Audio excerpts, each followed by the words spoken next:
this video, we are going to discuss about linear search.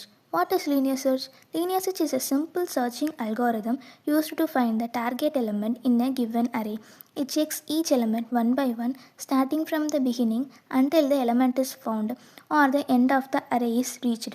How it works? It works by starting at the first element of the array and comparing each element one by one with the target value, moving sequentially through an array until the element is found, then returning its position or until all elements have been checked, in which case it concludes that element is not present.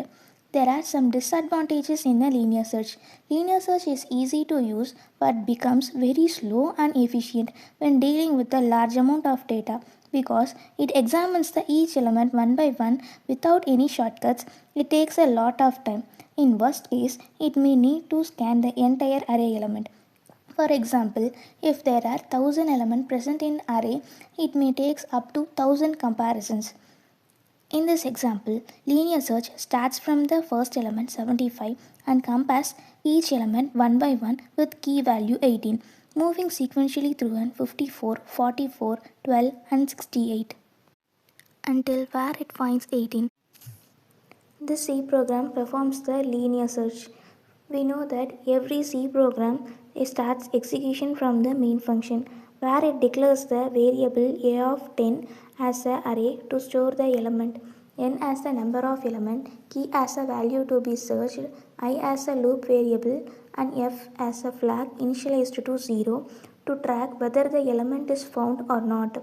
First, the program asks the user to enter n and then uses the for loop with I from 0 to n minus 1 to read and store each element into a of I, after which it takes the key value as the input from user and again uses the for loop to traverse the array, comparing each element a of I with key, and if the matches occurs, it prints element is found. Set f is equal to 1 to indicate the success and immediately exits the loop using break statement to avoid unnecessary comparisons. But if no element matches the key after completing the loop, the value f remains 0 and the program checks this condition to print element is not found.